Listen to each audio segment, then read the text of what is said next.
You're mentioning public works. You also mentioned police and fire, and a lot of police and fire that the universities have is done by their own institutions. BU, BC, Northeastern, these are all organizations that have their own police departments that take care of their own property, and they're going above and beyond other property owners. But if an incident happens, is it just BU police, for example, that shows up, or is it BPD as well? It's often joint operation, and it happens also with the areas surrounding these institutions that BU helps out on. So BU isn't just helping out on their own property, they're helping out in the neighborhoods as well. And that's assisting Boston Police Department, that's assisting Boston Fire, and if you continue to tax these programs, Boston University PD is going to get cut. A lot of the community outreach programs are going to get cut, and what you're going to see is a greater strain on services. Pilot is going to do nothing but increase the strain that the community already has on these services, and it's going to alleviate it's going to prevent the universities and these other nonprofit institutions from alleviating that pressure as they've done for so many years. Do you obviously really think that, but even with their endowments growing, and I know some of the colleges and universities have had hits lately, but do you really think that they can't afford to pay a little more? I think it's disingenuous for anyone to come up and say that an organization should have to pay its fair share simply because it has more money. Especially when you consider that these are organizations that do employ thousands of people in the city and are the livelihood for many Bostonians and many people, particularly in Allston-Brighton. If we started going around taxing companies because they made more money than another company, why would we have any small business growth? Why would we have industrial growth? The idea that there's some sort of magical fair share is a fallacy. Well, I just want to say, you know, we've had many hearings on this issue.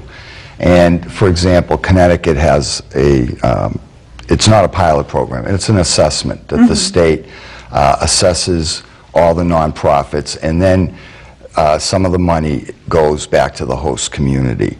And again, it is a matter of fairness. A lot of the calls that are generated from the universities that surround our community are generated from students. And I get calls all the time, and I'm not bashing students because students get taken advantage of a lot in our community from absentee landlords. I've been in many apartments on move-in day where it was deplorable, and we crack down on those landlords. However, we just want balance.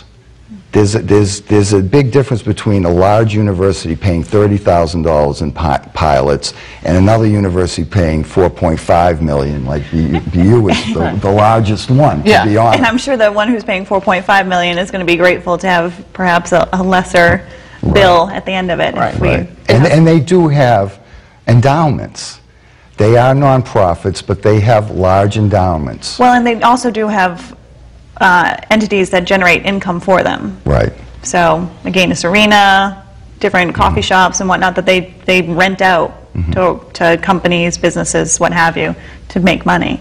Right. So, I mean, all I'm saying is when you have balance, when you talk about balance, balance at 25% means that students are going to have increased tuition. That's more money that they have to pay to universities and less that they're supporting small businesses. That means that universities are having to lay off staff. That means less Bostonians, less people in Allston-Brighton with jobs. That means less community services. That means a greater strain on Boston PD, Boston Fire, and a lot of the low-income services that we have in our community. So when we're talking about balance, there needs to be a bigger issue, and you know, you can talk all you want about hearings, but the reality of the matter is that these universities are an asset, and just because they have endowments doesn't mean that we should be coming to them when we have hard times. We need to be looking at our own budget first. is that what you would propose, just going over the budget with a fine-tooth comb and figuring out where you can cut? Because that might end up cutting people's jobs. Right. I mean, right now you have a situation where, you know, we might have decreased spending a little bit this year, but you're still looking at a substantial increase over the last 4 years. And we really do need to look internally. Right now, the issue,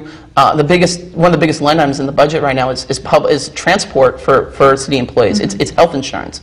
We need to be looking at efficiencies here. We need to be looking at restructuring, because there are better ways to be doing in City Hall what we're doing right now. And these are substantial items, and they're the fastest growing line items on the budget. I want to